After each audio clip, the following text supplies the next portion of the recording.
President, representanten kom inn på de flyktningene som har kommet fra Ukraina, og som i utgangspunktet sa at de gjerne ville reise tilbake til Ukraina så fort det overhodet lot seg gjøre, eller når krigen var slutt.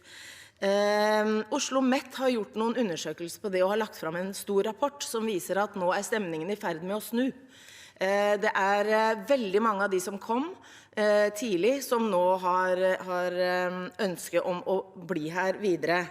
Og det var også det vi fikk tilbakemelding om da Høyres fraksjon var på Ås Læringssenter i november. Disse flyktningene som nå har kollektiv beskyttelse, den varer i 3 år.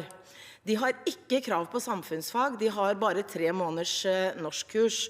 Hva slags beredskap har da Senterpartiet lagt inn for at kommunene skal klare å gi dem et introduksjonstilbud, og faktisk, som kan komme veldig kjapt, som da vil vare i 5 år til?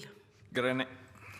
President, jeg tror situasjonen i Ukraina er veldig uforutsigbar, og jeg tror ikke det er noen av oss som kan klare å forutse hvor lenge de herrene kommer til å bli i Norge, og hvor lenge den flyktningetilstrømmingen vil vare. Og jeg tror situasjonen vil være veldig ulik for de ulike flyktningene. Noen kommer som familie, noen har ektefelle tilbake i Ukraina, og jeg tror det er vanskelig å forutse hva som skjer om 1, 2 eller 3 år. Den beste samfunnsfagundervisningen og integreringen de herrene kan få, det er jo at de blir en del av et lokalsamfunn, og at de kommer seg ut i arbeid. Og jeg er så imponert over måten lokalsamfunnet og frivilligheten har mottatt de her flyktningene. De stiller opp med språkkaféer, de ordner aktiviteter gjennom alt fra husflidslag til idrettslag, og jeg tror det er utrolig viktig, og så vil fremtiden vise hvor mange av dem som vil bli boende her til lands. Linnestad. Ja, president, rosen til lokalsamfunnene, til kommuner, frivillige lag og foreninger, den deler vi selvfølgelig. Det er gjort en enorm innsats, og da er mitt neste spørsmål at ja, da vi fikk flyktningstrømmen fra Bosnia i sin tid, så hadde vi akkurat den samme bølgen. De ønsket å reise tilbake igjen så fort de kunne, de første som kom, og så viste at det ble ikke like mange. Og her er det jo en stort antall kvinner som har kommet med barn. Og hadde jeg vært mamma selv, så hadde jo jeg ønsket at de barna mine skulle, som da etter 3 år har fått en rot i Norge, eller etter 6 måneder for den saks skyld, har kommet inn i et norsk miljø, at vi skulle få lov til å bli.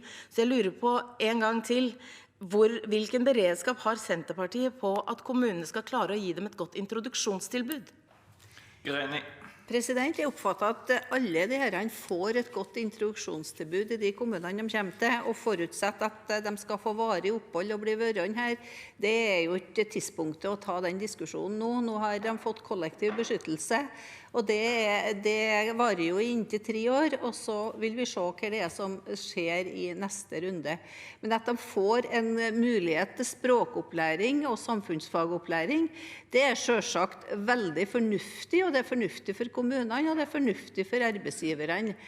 For da er det enklere å bli en del av lokalsamfunnet, og min erfaring er i hvert fall at de herrene har fått veldig god mottagelse i lokalsamfunnet, og det var en undersøkelse nå der et gitt antall var spurt, og det var også veldig positive tilbakemeldinger fra flyktningene selv, at de var helt imponert over måten de ble mottatt, og de følte seg veldig inkludert i sitt lokalsamfunn. Fikk jeg en til? Takk skal du ha, president. Det var ganske overraskende, så nå datt jeg litt ut. Da må jeg spørre Senterpartiet en gang til. Det introduksjonstilbudet, eller det språktilbudet som de som har kollektiv beskyttelse får, det er 3 måneder, og det er det kommunene må legge opp til. Da spør jeg igjen, kan Senterpartiet vurdere seg å ta det inn i regjering? At de vurderer at de faktisk blir innlemmet i et så langt introduksjonstilbud som de egentlig trenger, akkurat som alle andre flyktninger, og får samfunnsfag inkludert? Greni. President, jeg kan love ut, og jeg er helt sikker på at regjeringen allerede har tenkt den tanken selv, at her må vi evaluere det som har blitt gjort hittil, og så må vi se om det er forbedringspunkter. Og det er godt mulig at det er forbedringspunkter, Vi må komme på at det et halvt år siden denne bølgen trefte Norge, og vi har ennå ikke et godt erfaringsgrunnlag hva det som styrker og svakheter med det vi har. Så jeg føler meg helt overbevist om at regjeringen allerede er i gang med å vurdere.